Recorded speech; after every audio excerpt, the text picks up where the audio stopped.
모두가 내 남편은 내 아내는 안 그럴 거라고 언제나 나와 가족에게 충실할 거라고 생각하면서 결혼합니다. 저 역시 마찬가지였습니다. 결혼을 준비하고 있던 저는 꿈 많은 예비 신부였어요. 남편과 함께 신혼을 즐기다가 둘이 합의를 해서 괜찮은 시기에 아이를 갖기 위해 노력하고 아이를 낳은 뒤에는 부모로서 내 자식에게 최선을 다하고 홀로 살 수 있는 어른이 될 때까지 뒤에서 뒷받침해주는 그런 모습을 상상했습니다. 그러나 결론적으로 저는 결혼한 지 약 2년 만에 이혼을 하게 되었어요. 아이는커녕 신혼조차도 제대로 즐기지 못했을 때였죠. 제 남편은 특별히 다정하다거나 부드러운 면이 뭐가 있는 것은 아니었지만 그래도 늘 우직하고 가족밖에 모를 것 같은 인상에 마음에 들어 결혼하게 되었습니다. 시부모님들도 나쁜 분들이 아니었고 남편도 저와의 결혼에 대해 그 누구보다 적극적이었기 때문에 저는 제 결혼 생활에 아무런 문제가 없을 거라고 생각했어요. 요즘 젊은 사람들은 일부러 혼인신고를 좀 늦게 하기도 한다는데 저는 그러지도 않았죠. 누구보다 남편을 철석같이 믿고 있었으므로 결혼식을 올리자마자 바로 혼인신고도 해버렸어요. 정식으로 부부가 되어 남편과 단둘이 사는 것은 즐거웠지만 그러나 약 결혼 1년 만에 저는 남편이 제가 아닌 다른 여자를 만나고 있다는 것을 알게 되었습니다.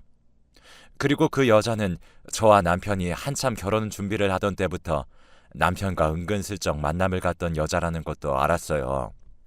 남편은 평소에 핸드폰 비밀번호를 철저하게 걸어두는 사람입니다. 자기, 나 당신 핸드폰 좀 봐도 돼? 일부러 뭘 검사하려고 그런 게 아니라 그냥 별 생각 없이 핸드폰 좀 보여달라고 해도 남편은 소스라치게 놀라면서 나는 다른 사람한테 핸드폰 보여주는 거 싫어. 당신뿐만 아니라 그 누구한테도. 그러니까 핸드폰 보여달란 얘기 하지 마. 라는 이야기를 들었습니다. 저도 다른 사람이 제 핸드폰을 훑어보면서 뭘 감시할 목적으로 보는 건 원치 않았지만 솔직히 애인 사이에서 한두 번 정도는 핸드폰 볼 수 있다고 생각하거든요. 제가 평소에 남편의 이성 친구에 대해 뭐라고 했거나 혹은 이전 여자친구에 관해 크게 신경 쓰는 스타일이었다면 남편이 괜히 쓸데없는 걸 꼬투리 잡힐까봐 저한테 핸드폰을 안 보여주는 걸 이해하겠지만 저는 남편의 전 여자친구에 대해 물어본 적도 없고 남편의 친한 이성 친구에 대해서도 무척이나 쿨한 사람이었습니다. 나한테만 미리 얘기만 해주면 언제든지 만나. 단 둘이 만나도 상관없어. 애초에 연애를 할 때 상대방이 기존에 쌓고 있던 인간관계는 아무리 아니라고 해도 건드릴 수 없다는 게 제 가치관이었기 때문에 저는 제가 간섭받는 것도 제가 남을 간섭하는 것도 싫어했어요. 남편도 연애 당시에 그런 제 가치관을 뻔히 잘 알고 있었는데 이상하게 핸드폰만 보여달라고 하면 그렇게 난리를 치더라고요. 그냥 사적인 영역에 침범하는 걸 다른 사람보다 더 싫어하는구나 라고 생각하고 그땐 그냥 넘어갔습니다. 그런데 나중에 보니까 이미 그때부터 그 여자랑 만남을 갖고 있었기 때문에 제가 혹여나 그 증거를 발견할까봐 두려워서 그렇게 난리 쳤다는 걸 나중에 깨닫게 되었죠. 만약 남편이 새 핸드폰을 바꾸지 않았고 새 핸드폰 비밀번호를 걸기 전에 그 여자에게서 메시지가 오지 않았다면 아마 저는 꽤 오랜 시간 동안 남편이 바람 피우고 있는 줄도 몰랐을 겁니다. 자기, 우리 언제 만나? 자기 너무 보고 싶어. 자기는 왜 그런 여자랑 결혼해가지고 날 이렇게 힘들게 해? 난 정말 자기밖에 없는데. 주말에는 꼭 나 만나줄 거지? 남편이 씻으러 간 사이 남편의 핸드폰으로 온 문자를 보고 정말 기겁하는 줄 알았습니다.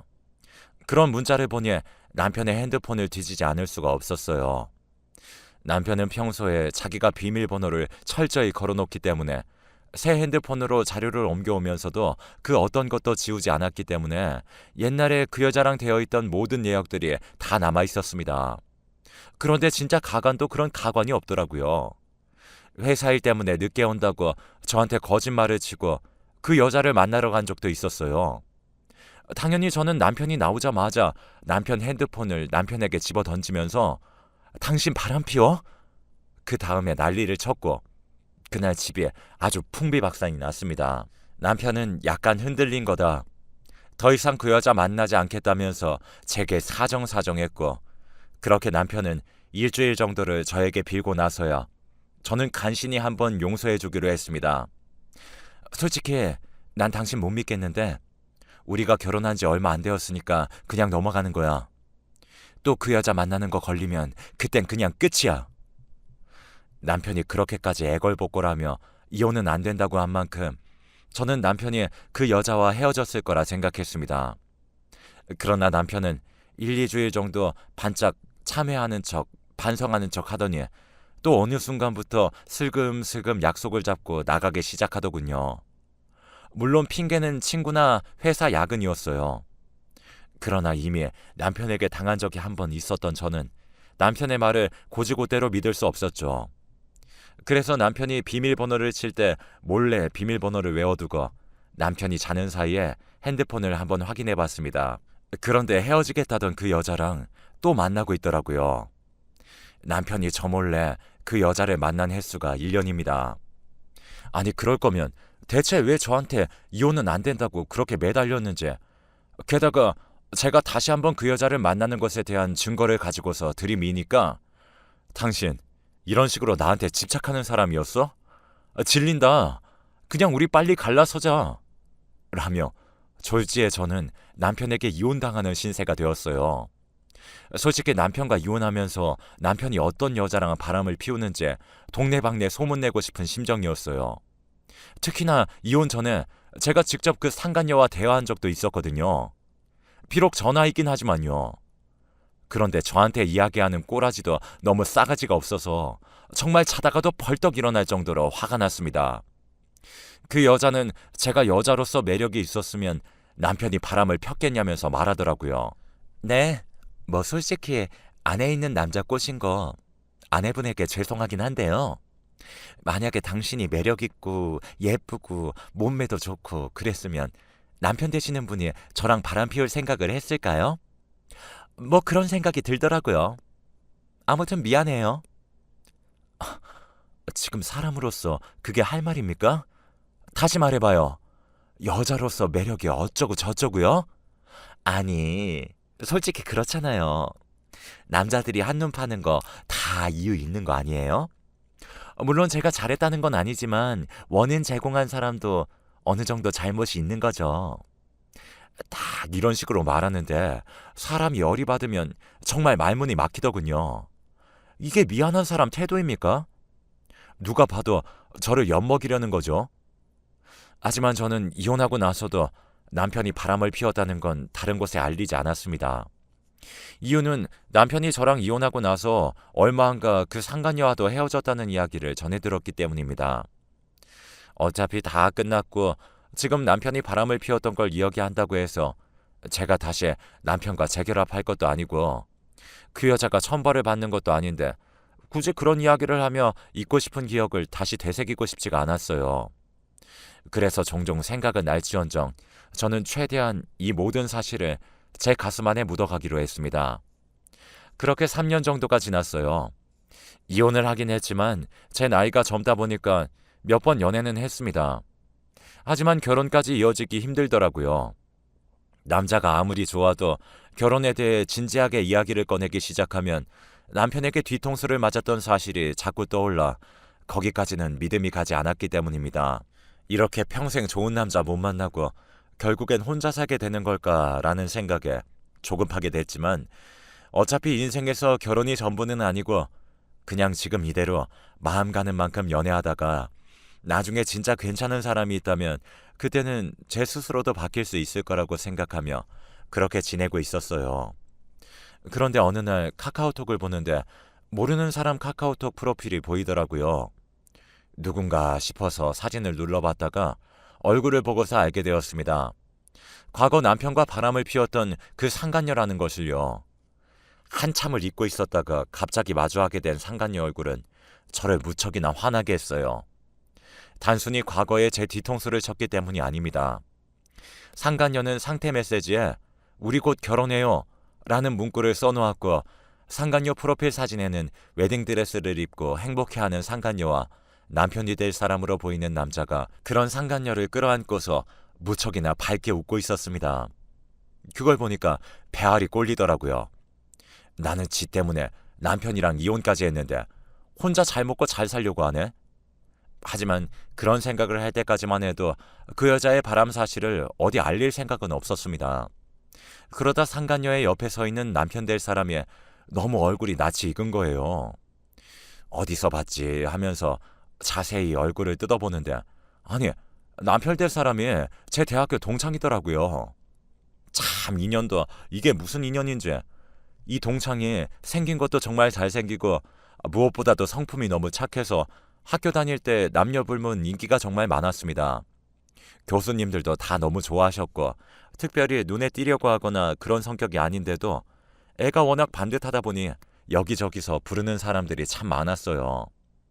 저는 그냥 학과 친구이고 말았다면 얘랑 그렇게 친해지기 힘들었을 텐데, 마침 동아리가 또 같다 보니까 아무래도 다른 과 애들보다는 이 동창과 좀 더 친해질 수 있었죠. 그런데 그런 애가 이 상간녀랑 결혼하는 사이였던 거예요. 그 모습을 보니 이건 가만히 있어서는 안 되겠더라고요. 그 친구랑 친하게 지냈던 동창으로서 그 친구가 얼마나 착하고 올바른 애인지 알고 있었기 때문에 안에 있는 남자 꼬셔서 바람이나 피는 그런 여자랑 결혼하게 그냥 둘 수는 없었어요. 제 친구는 특히나 남들보다 정의에 불타오르던 애로 기억했기 때문에 이렇게 그 여자랑 결혼하겠다고 약속한 건 그 여자가 남의 남자 뺏는 사람인 걸 모르고 있다는 얘기거든요. 어차피 그 여자에 대한 제 분노도 완전히 가시지 않은 상황이니 이미 바람핀 사실을 이야기하지 않으려던 전과 달리 이 상간녀를 협박하기로 결정했습니다. 어머, 남의 남자 뺏고 잘 사는 줄 알았더니 남자가 바뀌었네요. 결혼하시나 봐요. 사진을 올려놔서 한번 봤는데 어떻게 그런 인성을 가지고 진석이 같은 남자랑 만날 수가 있어요? 진짜 세상 좁다, 그쵸? 진석이 내 대학교 동창이거든요. 동아리도 같이 하고 학과도 같은 과라서 다른 애들보다 더 친하게 지냈는데 저희들 술도 자주 마셨어요. 그런데 얘는 학생 때보다 더 잘생겨진 것 같다. 만난 지 얼마나 됐어요? 구구절절 장문의 문자를 보내며 제가 남편 될 사람이랑 아는 사이인 걸 팍팍 어필했는데 그 여자가 쪼들리는 게 있는지 읽고 싶더라고요. 저는 거기에 굴하지 않고 메시지를 더 보냈습니다. 진석이도 당신이 유부남 꼬신 거 알아요? 아니다. 당연히 모르겠지. 진석이 대학교 다닐 때 여자친구가 진석이 냅두고 바람 폈는데 그 경험이 있어서 진석이는 임자 있는 사람 꼬시는 것들 진짜 혐오하거든요. 쓰레기라고.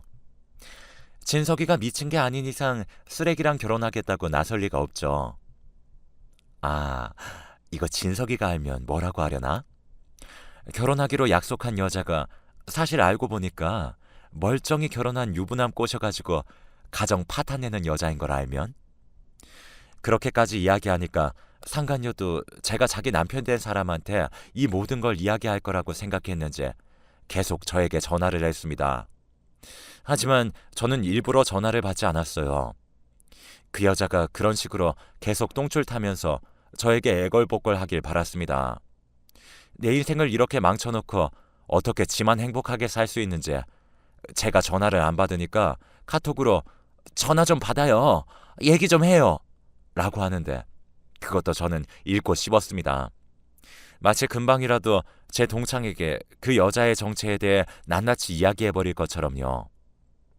그렇게 한 일주일을 끌다가 드디어 전화를 받았습니다. 아이고, 많이 당황하셨나 봐요. 하긴 당신도 몰랐겠죠. 설마 자기가 뺏은 남자 전 와이프가 본인 결혼할 사람이랑 친한 사이일 줄은. 그래서 사람이 마음 곱게 쓰고 살아야 한다는 것 같아요. 그렇죠? 일단 저랑 만나서 이야기 좀 해요. 아니, 지금 누가 아쉬운 상황인지 몰라요? 내가 이야기했죠. 진석이 남의 사람 뺏어서 바람 피우는 것들 혐오한다고. 그거 그냥 한 이야기 아니에요. 내가 그냥 어설프게 협박하는 거라고 생각한 거면 한번 진석이한테 날 잡고 물어봐요. 바람 피는 거나 불륜 같은 거 어떻게 생각하는지. 진석이 성격 알죠? 맞는 건 맞는 거고 아닌 건 아닌 거. 쌍욕만 안 했지 진짜 온몸을 다해 치를 떨걸요. 아니, 내가 다 설명할게요. 일단 한번 만나주세요.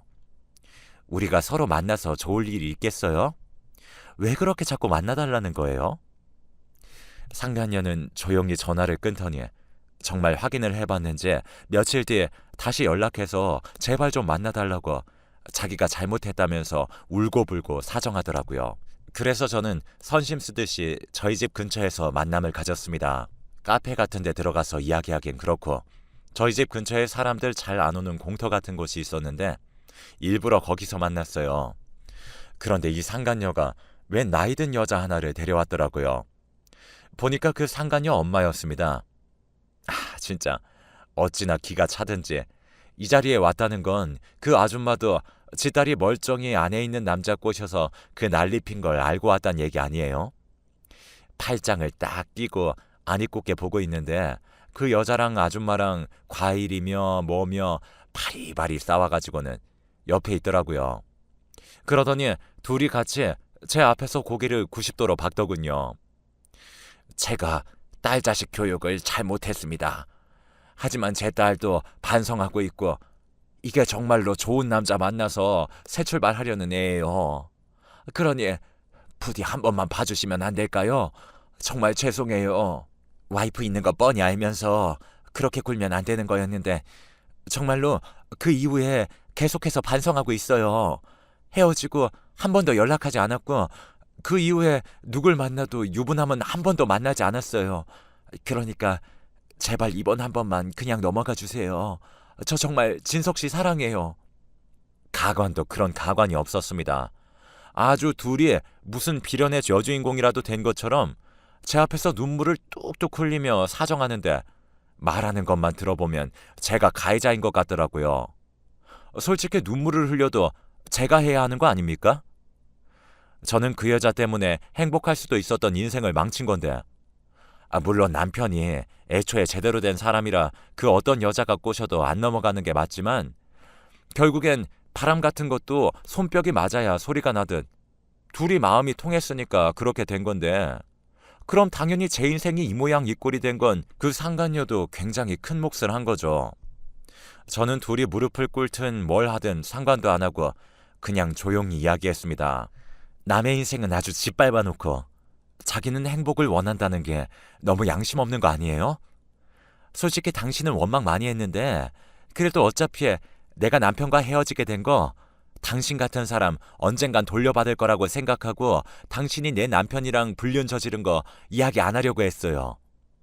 그런데 당신 남편 된 사람이 내 동창인데 그것도 나랑 친한 친구인데 내가 가만히 있을 수 없죠. 적어도 진석이는 당신이 그런 여자인 걸 아는 상태에서 선택을 해야 하는 거 아니겠어요? 지금 진석이는 당신이 그런 나쁜 여자인 줄은 전혀 모르는 상황인데? 저는 그렇게 제 할 말만 하고 뒤돌아서 집으로 갔습니다. 그러자 그 여자에게서 계속해서 전화가 왔지만 또 받지 않았어요. 그리고 오랜만에 동창 진석이에게 연락을 했습니다. 야, 우리 요즘 바빠서 만난 지도 오래됐는데 친구들 몇 명 더 불러서 다 같이 술 한잔이나 할까? 나 요새 조금 한가하거든. 와, 진짜 오랜만이네. 그러자. 우리 원래 대학 다닐 때는 주에 몇 번씩 술 마시고 그랬었는데 안 그래도 친구들에게 할 말도 있었거든. 나 결혼하거든. 자세한 건 만나서 이야기해줄게. 애들한테 연락 돌리고 날짜 한번 맞춰보자. 그렇게 저는 일부러 상간녀를 협박할 겸 진석이와 다른 친구들 몇 명이서 술자리를 함께 했습니다. 진석이는 아무것도 모르고 결혼한다며 축하해주러 오라며 난리더군요. 참 그런 모습을 보는데 어찌나 짠하던지. 그리고 저는 진석이와 실제로 다정하게 사진을 찍은 뒤에 그 여자에게 보냈습니다. 제대로 반성하는 모습 보이지 않으면 조용히 천천히 밟아주겠다는 메시지와 함께 말이죠. 그렇게까지 얘기하니 그 여자도 이 상황이 진짜 장난이 아니란 걸 깨달은 것 같았어요. 얼마 뒤 문자로 잠깐만 그때 만났던 공터에서 얼굴 좀 보면 안 되냐고 하길래 알겠다고 하고 나갔더니 그 여자가 웬 두툼한 봉투 하나를 가져오더라고요. 봉투 안에 보니까 5천만 원이 들어있었습니다. 생각해보니 그때 그런 짓을 저지르고도 위로금 하나 드리지 못한 것 같아서요. 이번에 진짜 있는 돈 없는 돈 다 끌어모아서 만든 돈이에요. 그러니까 이 돈 받으시고 제발 한 번만 용서해 주세요. 저 진짜로 진석 씨랑 결혼해야 돼요. 이 여자도 진석이가 좋은 남자인 걸 아는 모양입니다. 이렇게까지 매달리며 결혼해야 한다고 하는 걸 봐서는요. 저는 망설임 없이 그 돈을 받았습니다. 결혼한 지 얼마 안 된 새댁인 제가 그 여자로 인해 좋은 시절 보내지 못하고 젊은 나이부터 이혼녀 꼬리표를 달고 살아야 했기 때문에 솔직히 제가 고생한 것에 비해서는 5천만 원이라는 돈이 그리 크지도 않았어요. 그러나 어찌됐든 자기가 먼저 와서 돈을 주겠다는데 제가 거절할 것도 없었죠. 솔직히 돈을 받으면서도 어처구니 없다는 마음이 가슴 한켠에 있었던 건 사실입니다. 왜냐하면 그 여자는 자기가 찬 남편을 꼬신 건 미안하다고 하면서도 제가 매력이 있었으면 남편이 넘어오지 않았을 거라느니 어쩌느니 하면서 은근슬쩍 저에게 책임 전가하던 여자였으니까요. 제가 그 돈을 받았던 건 제가 그동안 고생한 것에 대한 아주 약간의 보상을 받기 위함이지 그 돈을 받고 진석이에게 이 사실을 알리지 않으려던 건 아니었습니다. 하지만 어떤 이유든 돈을 받았으니 진석이에게 대놓고 이야기하는 건 조금 힘이 들더라고요. 그래서 어떤 방법을 써야 하나 고민하다가 같은 대학교 동창이던 다른 여자아이를 만났어요. 그 여자애가 저희 과에서 별명이 촉새였거든요. 그 친구 귀에 들어간 이야기는 반나절도 안 돼서 온 학과에 다 퍼졌습니다. 그럴 정도로 말도 많고 남의 말을 전하는데 탁월한 친구였죠. 아무래도 입이 가볍다 보니까 별로 좋아하는 친구는 아니었지만 이 상황에선 제격이었어요. 그래서 오랜만에 생각나서 연락했어 라는 식으로 말하며 약속을 잡고 함께 술 한잔씩 했습니다. 그러다 분위기를 봐서 은근슬쩍 진석이 이야기를 꺼냈어요. 그러고 보니 이번에 진석이 결혼하는 것 같더라? 진짜? 누가 진석이 같은 애랑 결혼한대? 누군지 몰라도 좋겠다 그 여자. 맞아. 진석이 좋은 남자잖아. 그런데 그 여자가... 아니다. 내가 괜한 말 하는 거지 뭐. 왜? 뭐? 진석이랑 결혼할 여자가... 그 여자가 무슨 일이 있었어? 아니 그게... 그 여자 멀쩡히 안에 있는 남자 꼬셔서 유부남이랑 불륜난 여자거든. 그런데 진석이가 그걸 알고서 용서하고 결혼을 하는 건지 아니면 모르고서 속고 있는 건지 잘 모르겠어서. 너도 우리 대학교 다닐 때 진석이 알잖아. 걔 그런 쪽으로는 엄청 예민했던 거. 그런데 또 시간이 지났으니까 뭐 사람 성격이 변할 수도 있는 거고. 모르겠다.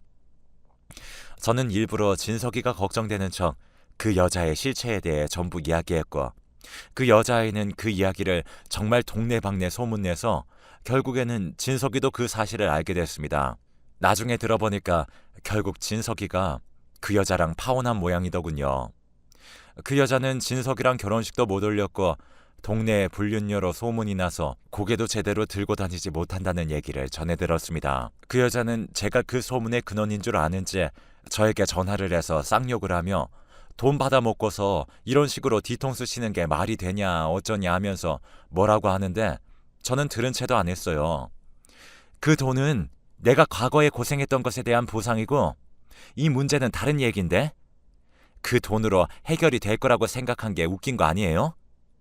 그랬더니 그 여자도 그 여자 엄마도 저 고소하겠다 어쩌겠다 하는데 저는 그냥 마음대로 하라고 했습니다. 대체 뭘 어쩌려고 무슨 죄명으로 고소할 건지 궁금하더군요. 그리고 한마디 더 덧붙였어요. 만약에 정말 고소하면 나 역시 과거에 내 남편과 불륜 저지른 걸로 이제 와서라도 손해배상 청구할 거라고. 어디 원하는 대로 법정에서 만나보자고요. 그랬더니 겁을 먹은 건지 아니면 정말 고소를 제대로 준비하고 있는 건지 그 여자가 한동안은 연락이 없는 상태인데 저도 이제 그냥 막 나가려고 합니다. 반성하느니 어쩌니 했지만 결국엔 진석이랑 결혼하려고 눈 가리고 아웅하는 식으로 수박 겉핥기식 사과한 거 빤히 드러난 상황에서 저도 이왕 일이 이렇게 된 거 갈 때까지 가보려고요. 당연히 제가 승소할 수 있겠죠. 참, 제가 약속을 안 지킨 건 사실이지만 제 나름대로는 최고의 방법이라고 생각합니다. 남의 인생 건드렸으면 자기 인생도 책임져야겠죠. 아무튼 이번 일로 그동안 가슴에 쌓아왔던 나쁜 감정들이 싹 다 빠져나온 것 같아 속이 시원하네요. 긴 글 읽어주셔서 감사합니다. 다들 행복하세요.